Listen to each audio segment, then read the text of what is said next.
welcome to Turn the Page, the official podcast of the Syosset Public Library.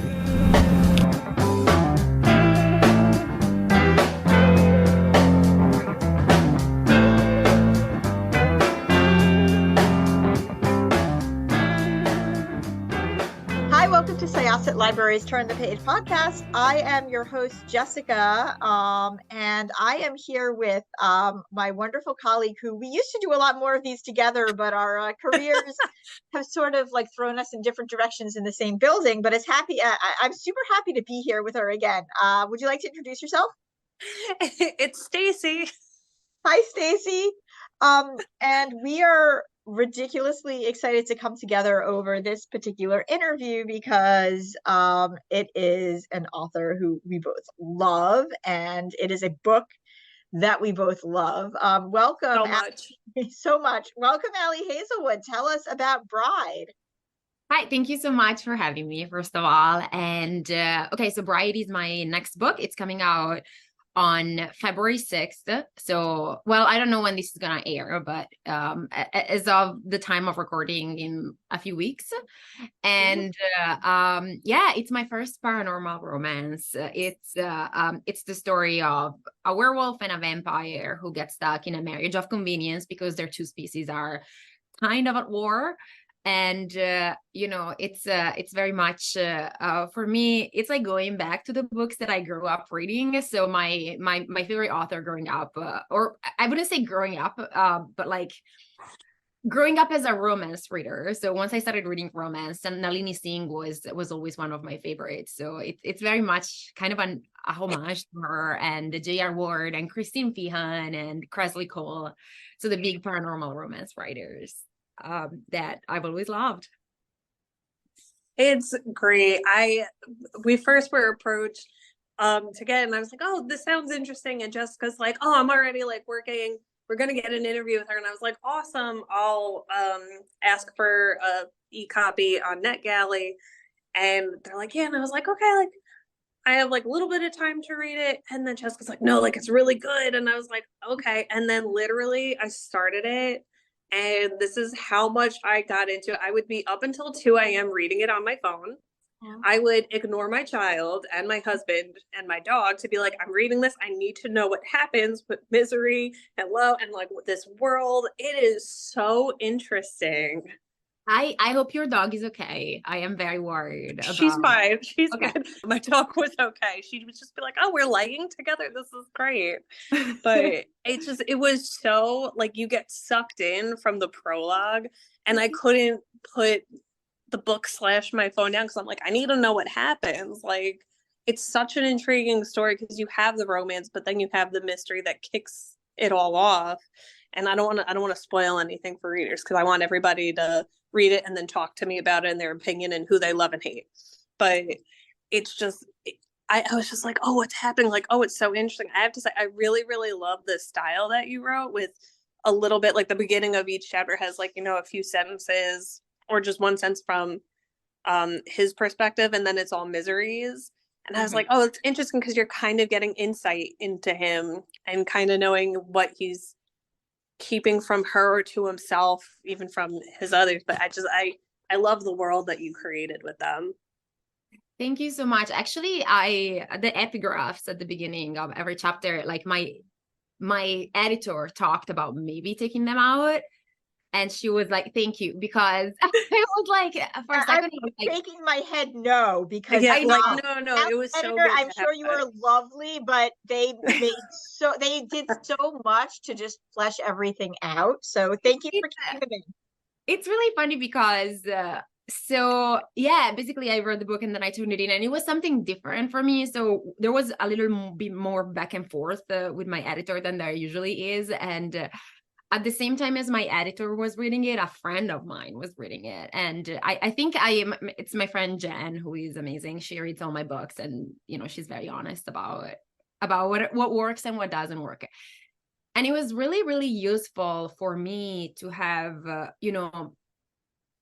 to have my friend being like, I agree with you. I think the epigraphs at the beginning of every chapter, I think they're great. Let them in. I love them. Because I could use that to fight my editor kind of and be like, no, listen, they have to be in there. They have to be in there. They were really the most fun part to write, I think, because so they're the point of view of, you know, the hero, the male character. And it's kind of fun.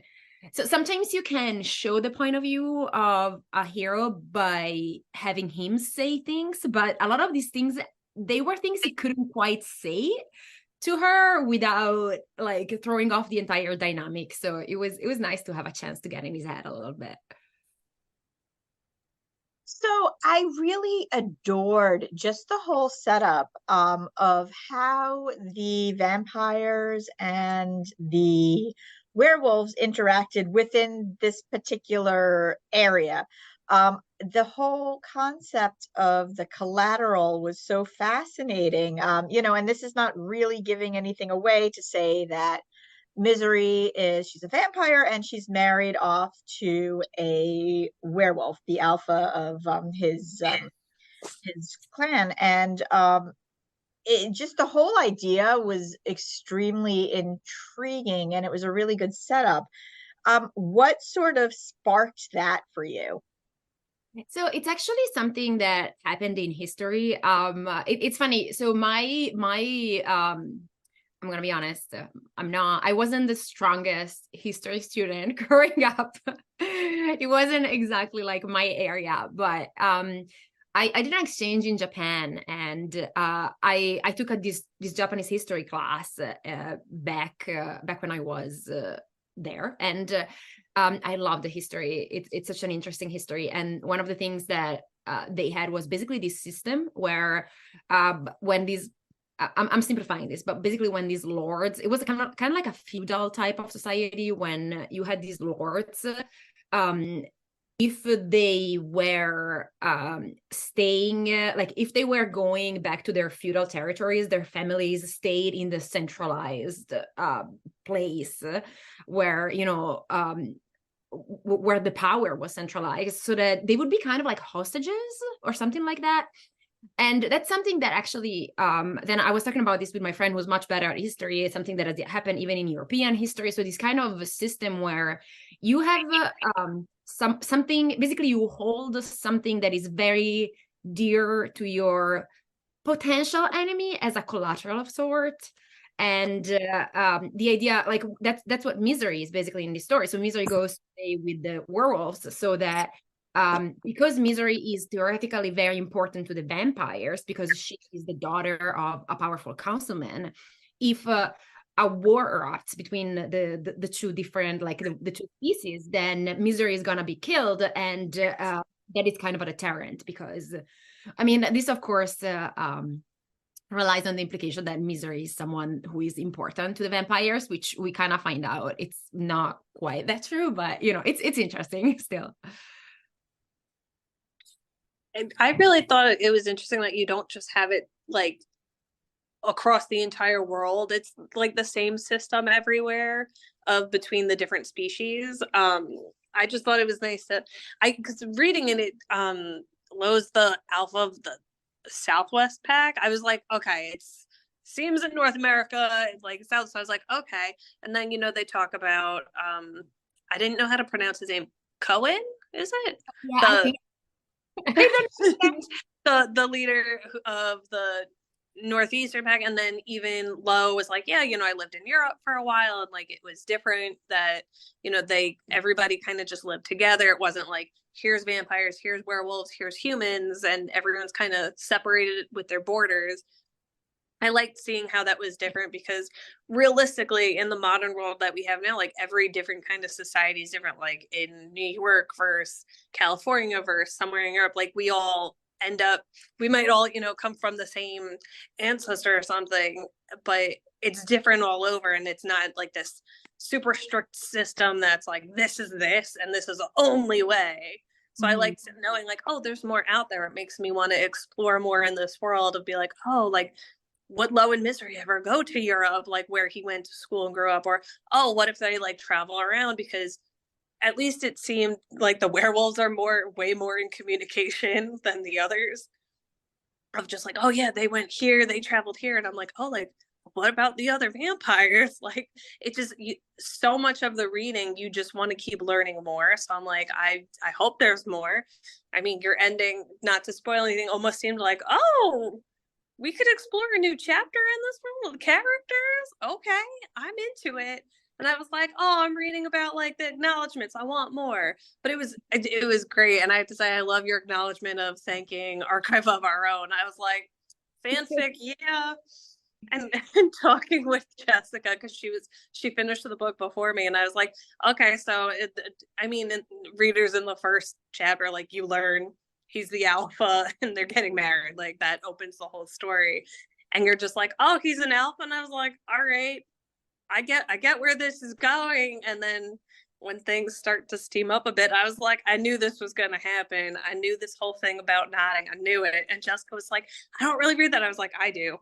Yeah, I found out about so I'm a fanfic reader, and I have not read fanfic in the ABO universe, but I was introduced to the ABO welcome to it through welcome came from there. So I sort of took the roundabout way into it, but Stacey is much more well versed in it, and I was like, okay, yeah, there we go. I was like, oh yeah, I get where, like, but I thought it was cool because I mean I'll read a variety of cross different fandoms of it because it's a popular like alternate universe people like writing in, and I liked how I mean there's something that I learned new in your book of that, like, okay, so you have a pack, but like within the pack there's the huddles of like the different hierarchies. So I always thought that was interesting because most of the time it's like, all right, there's just alphas, or like, you know, the beta's the second, and then there's this, and there's other packs, there's not this. But I like that you have kind of like this close-knit like huddle or group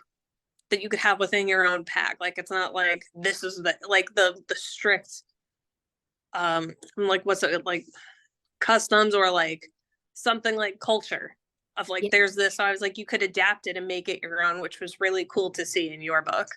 Yeah, to me, it just made sense because if you have, you know, tens of thousands of people, I think having one person like kind of command all of them just didn't make sense in a modern society. It makes to me more sense that you're going to have like, you know, kind of self-organized groups. And then the groups, of course, need a bigger alliance because it's in such a kind of volatile territory. And, you know, like you said, not every territory is like that, you know, like my idea was that, so the full story is that when I originally started writing the book, I was setting, so I live in Austin. I had recently moved to Austin when I started writing the book, and I was setting it in Austin, and you can see still traces of it.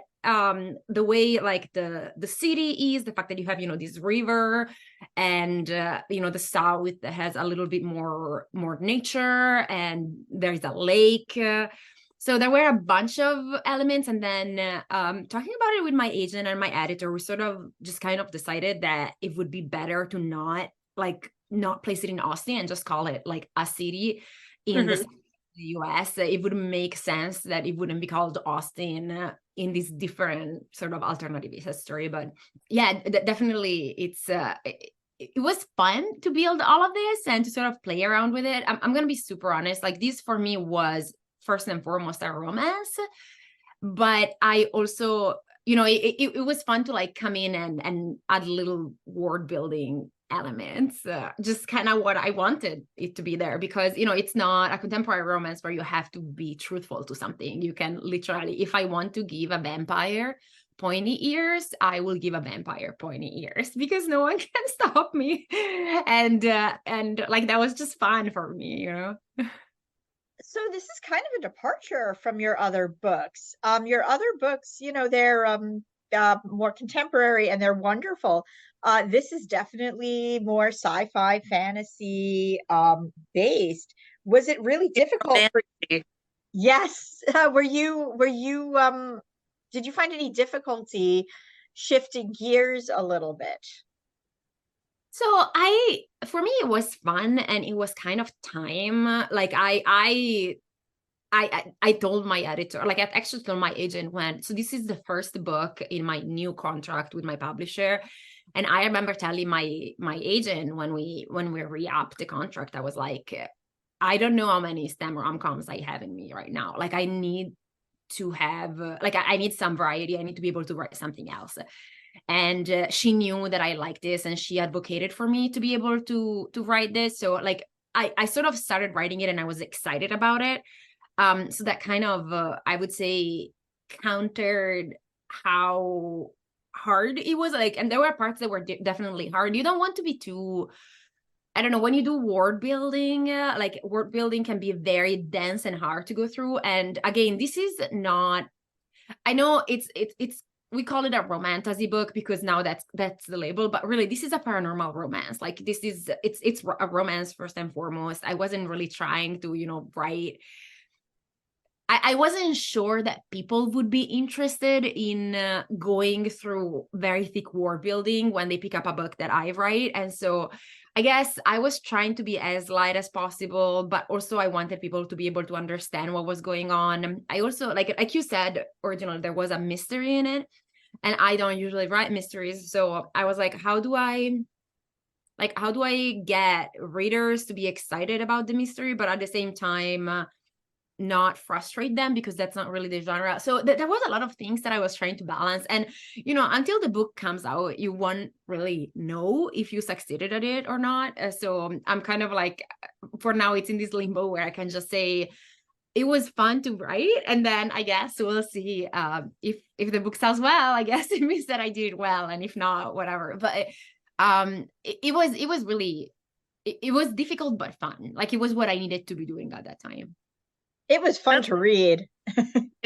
I do think you have like the perfect combo of stuff you have enough like history and world building in it, but you're not overloading a reader, and you have like a little dash of like mystery, but then you have, family dynamics, but then you have the main romance between them, which you see develop and start to come through, and then really like hit like midway when like things start to really steam up and heat up between them, which was like really interesting to kind of watch.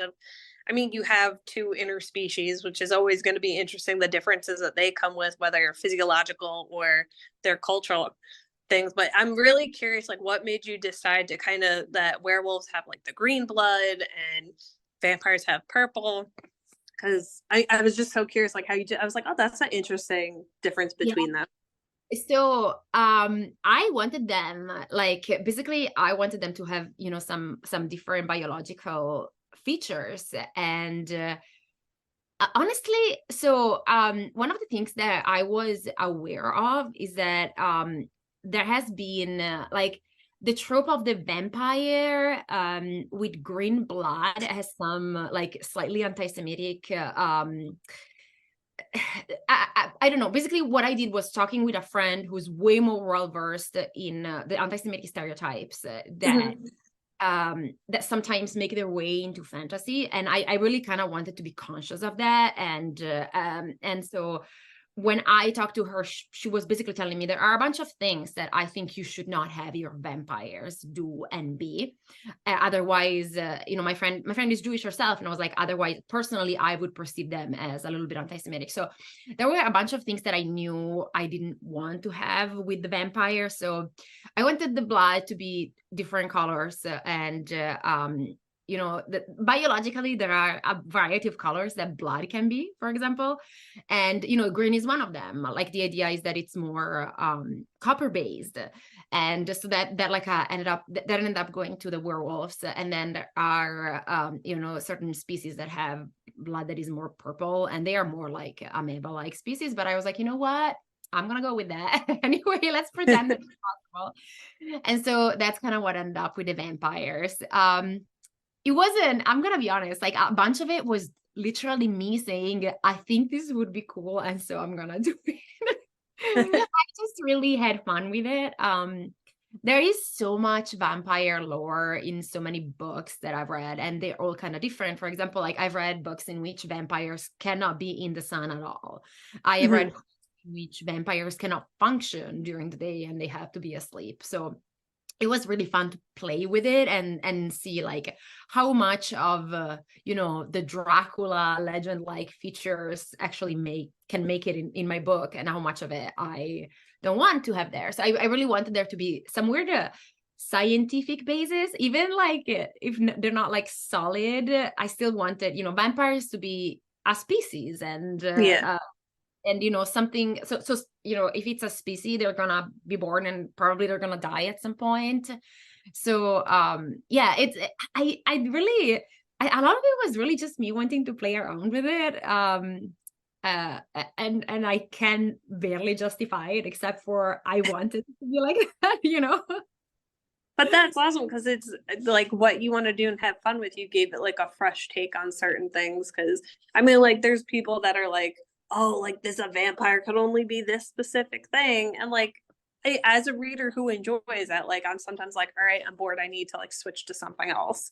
Like I can't read the same thing all the time, because then I'll be like, all right, I read like 5 million of these types of things, let's find something new. And like I'll either pull a book off the shelf, or if one's recommended to me. But I think that you make it like refreshing to witness. I mean, like there's tons of stuff where you could have vampire werewolf romance, like Jessikah and I brought up, like, oh, this made us think of Underworld, but this isn't as like gritty and dark as the you movie managed to really just balance. There were parts of it that were very funny, and there were parts of it that were very steamy, but it was refreshing. It really it's really like the was. chef's kiss. Mwah. I'm so glad, honestly, to hear that. I don't read reviews, so this is the feedback that I have, and like I'm just so glad. I'm like, you know what? Like 2 people enjoyed this book. This is amazing. I don't care about anything else. So this is it's really nice to hear that it worked for you guys, honestly. So there's more coming. Oh, go ahead, Stacey. Would fit to. Oh, sorry. Anybody I think that would enjoy any like small aspect of it, I'll be like, this is a great book for you. You want to know about a little bit of mystery, but it's not only fully focused on that, and there's some humor. Bam. Oh, you want romance? Bam. Just shove the book in their face. Thank you so much. I really appreciate it. So are we going to see more of these characters, more of this world? And also Stacey and I also discussed how, like, from now on the word misery is pronounced, what is it? How Liliana yeah it. Oh man, now Miracy from now on, we're like, it's now Miracy. Anna was really my favorite character to write. She's just she's so pure, and I want to protect her, and I want her to grow up happy, and I want everything for her. So yes and no. Like I definitely wanna write. Well, I guess this is a little bit of a spoiler, but there is a couple that is set up at the end of the first book, and I have plotted their story. And yeah, I mean, I think a lot of it in publishing really depends on, will the first book do well enough to justify a sequel? So if it does well, definitely I want to write it, and if not, we'll see. But yeah, I mean, I definitely have an idea for that couple that you know what it is. There is this character, again, avoiding spoilers, but there is a character who is an important part of the book without really being present much in the book. And the more I wrote about this character, the more I was like, they are going through so much, and they deserve to have their story told, because when the book ends, they are in this like really sort of, they're in a safer space that they have been throughout the book, but they are also very much struggling, and there is a lot of self-discovery, and also in a way they have to recuperate because they've been through a lot. And so I really wanted to give them a little bit of happiness, kind of. So I definitely hope I get to write their story. Yeah, I do think this book is going to be a hit, and me too. Yeah, it better be a hit because I want more. I hope so. It's really hard to tell. Like, books are so, the book world can be so fickle in a way. Like, some books sell much better than you expect, and others sell much worse than you expect. So I guess we'll see. Yeah, I don't know. Well, we're excited for it. Oh, thank you. Thank you so much, Allie Hazelwood. So do you have anything specifically planned next, or are we waiting to see where this goes? So my next book is actually going to be a contemporary it's actually not a rom-com, but it's a contemporary romance set in STEM. It will be out in June, but I don't remember when, but in June. And it's called Not in Love. And it's another it's set in STEM, but it's not set in academia this time. It's set in kind of like the world of startups. And it's a little bit angstier than I think I am in my angsty era, because it's a little bit angstier. My rom-coms. It's basically the story of a girl who ends up in a kind of friends with benefits relationships. Basically starts having an exclusively sexual relationship with the guy who is trying to do a hostile takeover of the startup she's working for, and so there are all these like conflicts of interest and that kind of things. And yeah, that will be out in June, and I'm excited. Ooh. Excellent. Thank you so much. This was great. Please come back and talk to us about that if Yeah. possible. I'll come back whenever, if you have me. I would love to. Woo. So once again, this is Jessikah from Syosset Libraries Turn the Page podcast. Our co-host was Stacey, and we were so excited to talk to our guest author speaker, that's you, Ellie Hazelwood. Allie Hazelwood. Yeah. Check out Bride. The cover, by the way, is gorgeous. Yeah. Yeah, the person who made the cover, she's an artist. She is based in Paraguay. She is a genius. Fantastic. Amazing. I love her. All right. Well, check out Bride, and we are going to close this chapter of Turn the Page. It's time to close this chapter of Turn the Page. Join us for the next episode.